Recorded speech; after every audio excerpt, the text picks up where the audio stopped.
सोचिए, सुबह की ताजी हवा, नेचर और आपके बालकनी से दिखने वाली सुंदर सी हरियाली, और उस हरियाली की शोभा बढ़ाती हुई पीछे से यमुना नदी। कितना सुंदर दृश्य है। लेकिन साथ ही सोचिए, कूड़े के बड़े बड़े ढेर, उसके ऊपर मंडराते हुए गिद्ध, वो गंदी बदबू और वो जहरीली हवा। सिर्फ पल भर में आपकी प्यारी सी सुबह का सपना एकदम दर्दनाक नर्क बन सकता है। कुछ ऐसा ही होने जा रहा है नोएडा के सेक्टर 150 में। ऐसा सेक्टर जिसको स्पोर्ट सिटी का नाम देके बेचा गया, ऐसा सेक्टर जिसको नोएडा का सबसे हरा भरा सेक्टर बोला गया, और अब अचानक से नोएडा अथॉरिटी ऐलान करती है कि ये सब हरियाली, ये सब खुशी, ये अच्छे नज़ारे, इन सबको खत्म कर देते हैं। चलो नोएडा 150 में एक डंप यार्ड बनाते हैं। और ये सिर्फ नोएडा 150 की कहानी नहीं है, ये कहानी भारत के कोने कोने में सुनाई देती है। शुरुआत में तो बाबू लोग या फिर बड़े बिल्डर्स अनाउंसमेंट कराते हैं कि आपको स्पोर्ट सिटी मिलेगी, आपके बच्चे का भविष्य यहाँ उज्जवल होने वाला है। ऐसे ही कुछ सपने दिखाए गए थे नोएडा 150 के लोगों को भी, कि आप स्पोर्ट सिटी में रहेंगे, ग्रीनेस्ट सेक्टर होगा, बहुत कम पॉपुलेशन डेंसिटी होगी, और आने वाले नीरज चोपड़ा, विराट कोहली और इस तरह के लोग इसी सेक्टर से निकलने वाले हैं। लेकिन एक ऐसे समय पे जब सेक्टर बहुत अच्छा बूम कर रहा है, लोग यहाँ शिफ्ट होने लगे हैं, काफ़ी लोग रह रहे हैं और लोग अपने स्पोर्ट सिटी के सपने को पूरा करने की कोशिश कर रहे हैं, तब अचानक से ऐलान हो जाता है कि नहीं, हम तुमको ग्रीनरी नहीं, हम तुमको गंदगी देने वाले। और वो भी कहाँ? वो भी एकदम यमुना और हिंडन के बगल में।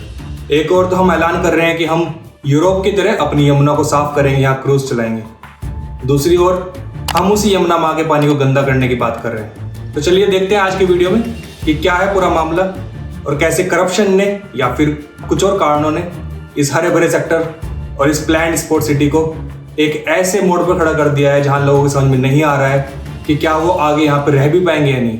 आइए सबसे पहले समझते हैं कि ये पूरा स्कैम है क्या।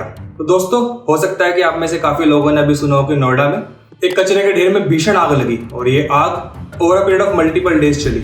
अब अगर इतनी बड़ी आग लगी तो लोगों का गुस्सा भी फूटा, और बात लोगों से आगे बढ़ते हुए राजनीतिक गलियारों में भी पहुंची। तो ऐसे में नोएडा अथॉरिटी को कुछ ना कुछ एक्शन लेना था। उन्होंने सडनली क्या अनाउंसमेंट किया कि कूड़े के ढेर को यहाँ से हटा के 3 अलग अलग लोकेशन पे बांट दिया जाएगा। अब चलो ठीक है, उन्होंने अपने हिसाब से वहां से उसको शिफ्ट करने की कोशिश की। That is not an issue. Issue है कि उन्होंने जिन लोकेशन को चूज किया वो शायद कूड़ा डंप करने के लिए आइडियल प्लेसेस नहीं है। आइए आपको एक छोटा सा वीडियो दिखाते हैं कि नोएडा के सेक्टर 150 के पास में कौन सी लोकेशन चूज की गई है। Good morning everyone, just see what I found there. This is खसरा number 32, the proposed dump yard for Noida authority in sector 50। It's such a beautiful location here.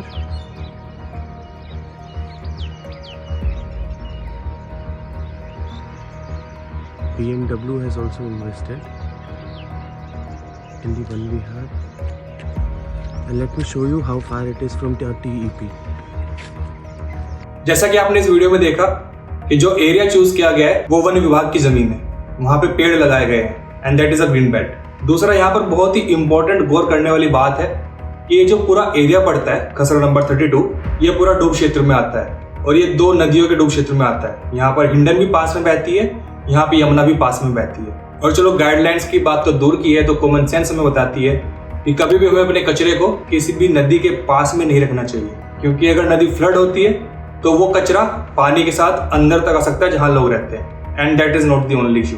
अगर कहीं पे कचरे का ढेर रहता है वो अंडरग्राउंड वाटर क्वालिटी को भी इम्पैक्ट करता है। अब ऐसे में अनाउंसमेंट होने के बाद जो सेक्टर के आम लोग थे उन्होंने अपने कंसर्न जाहिर किए, और उसका जवाब अथॉरिटी से मिला कि यहाँ पे हॉर्टिकल्चर वेस्ट जो है खाली वो डंप होगा। But here is a catch. ये आप, मैं, हम सब लोग जानते हैं कि इंडिया में हमारा वेस्ट सेग्रीगेशन जो है वो कितना बुरे तरीके से होता है। आप अपने दिल पे हाथ रख के बताइए, क्या जब आप सुबह को अपना कचरा देते हैं तो क्या वो अलग अलग बैग में देते हैं? आई वुड से 90% लोग ये बोले हैं कि नहीं, हमारे यहाँ सिंपल एक बैग जाता है जिसमें हम अपना हर टाइप का वेस्ट कूड़े वाले को दे देते हैं। इनफैक्ट कूड़े वाले के पास भी कोई खास सेग्रीगेशन नहीं होता है, वो हरे और नीले रंग के डब्बे रखता है, लेकिन सब में मिक्स कूड़ा होता है। ऐसा ही हाल हमारी अथॉरिटी का होने वाला है। वो इसको हॉर्टिकल्चर वेस्ट यानी कि फूल पत्ते इस टाइप का वेस्ट बोल के स्टार्ट करेंगे, लेकिन उसके बाद अंदर ही अंदर क्या क्या यहाँ डंप होने वाला है इसका अनुमान काफी आसानी से लगाया जा सकता है। अभी आपको एक वीडियो दिखाते हैं। हमने एक रेजिडेंट से बात करी, she is a teacher by profession, और वो सेक्टर 150 में रहती हैं। आइए उनको सुनते हैं। मैं कामनी आनंद सेक्टर 150 के रेजिडेंट हूँ। सेक्टर 150 में हॉर्टिकल्चर वेस्ट के नाम पर डंप यार्ड डूब क्षेत्र के एरिया में बनने जा रहा है। इससे वाटर टेबल इफेक्ट होगा, वेस्ट यमुना में जाएगा, कितनी बार आग लगेगी, जेवर एयरपोर्ट की फ्लाइट्स भी अफेक्ट होंगी। इसका एग्जाम्पल सेक्टर 37 का ड्रेन है जो टेम्प्रेरी कहकर 1980 में बना था। आज उस पर स्ट्रीट वेंडर्स की मार्केट खड़ी कर दी है। इस ड्रेन के कारण हर साल टीवी, एसी, फ्रिज, लैपटॉप या तो खराब हो जाते हैं, नहीं तो गैस तो निकलती ही है।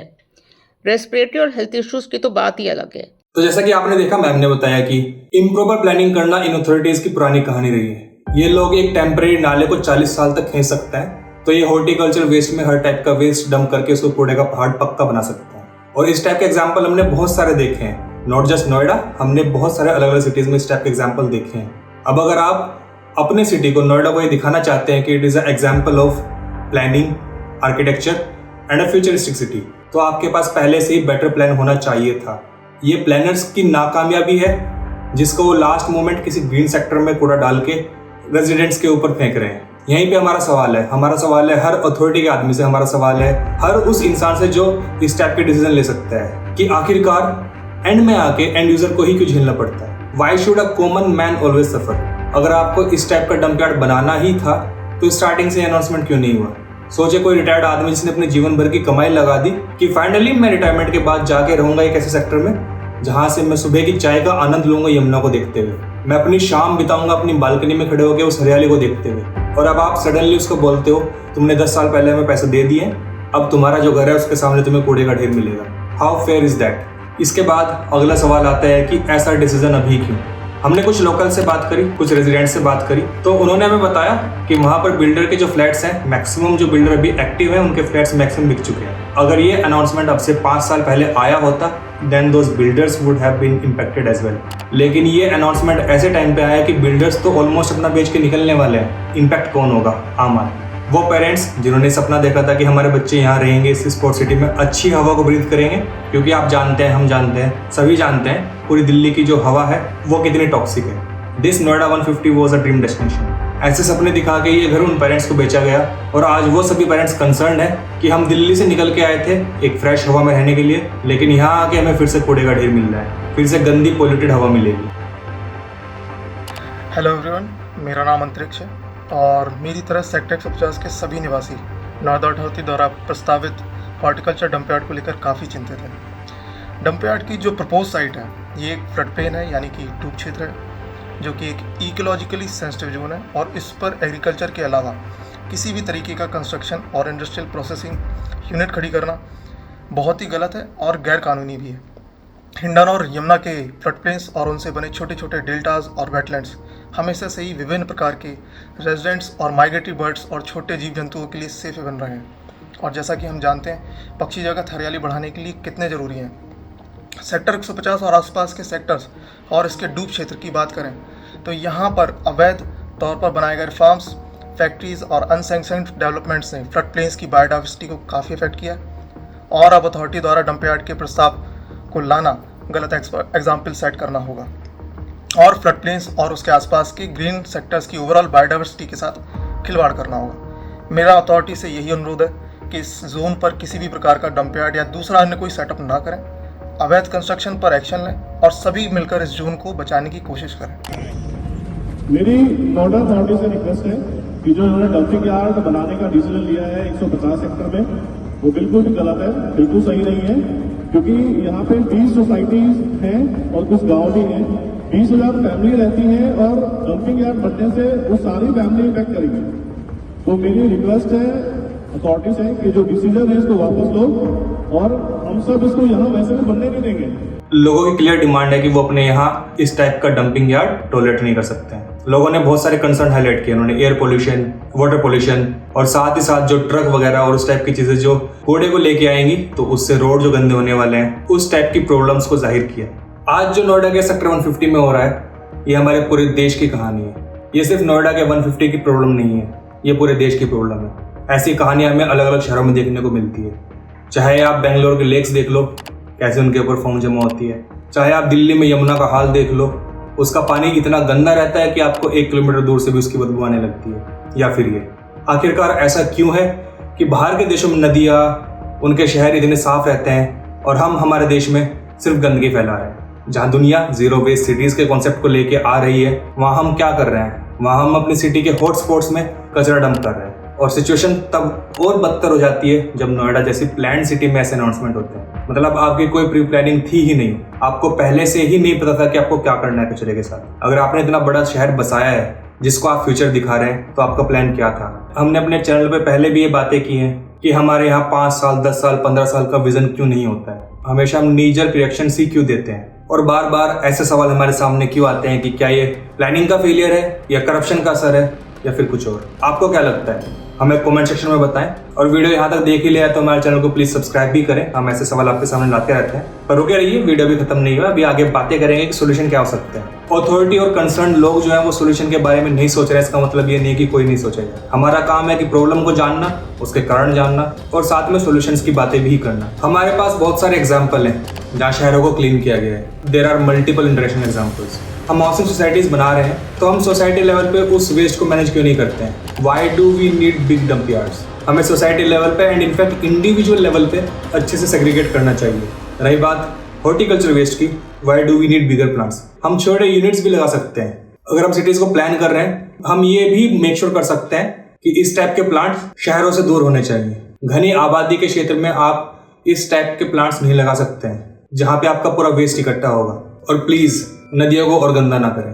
ये हाथ जोड़ के आपसे गुजारिश है हमारे चैनल के माध्यम से कि नदियों को और गंदा ना करें। पहले ही यमुना बहुत गंदी हो चुकी है। हम उसको माँ कहते हैं लेकिन माँ की तरह ट्रीट नहीं करते हैं। हम बातें बड़ी बड़ी करते हैं कि यमुना में क्रूज चलाएंगे, कोई कहता है कि दिल्ली को लंदन बना देंगे, यमुना को इतना साफ करेंगे, लेकिन ग्राउंड लेवल रियलिटी है कि हम यमुना के बगल में एक डंप यार्ड बनाने की बात कर रहे हैं। Shame on us. And last but not the least, ये किसी एक सेक्टर की कहानी नहीं है, ये हमारे देशवासियों की कहानी है, ये हमारे देश की कहानी है। अगर हम आज सेक्टर 150 और 151 के लोगों को साथ नहीं देते हैं तो अगला नंबर आपका हो सकता है, हमारा हो सकता है, किसी का भी हो सकता है। Not just Noida, not just Delhi, किसी भी शहर में कोई भी अथॉरिटी इस टाइप के डिसीजन ले सकती है। तो इसलिए हम सबको साथ मिलके जो लोग इसके खिलाफ आवाज उठा रहे हैं उनका साथ देना होगा। अगर हम फिजिकली उनके साथ नहीं आ सकते हैं तो सोशल मीडिया का जमाना है, सोशल मीडिया पे आप उनका साथ दें। जिस तरह से हो सकता है हम प्रोटेस्ट में साथ दें।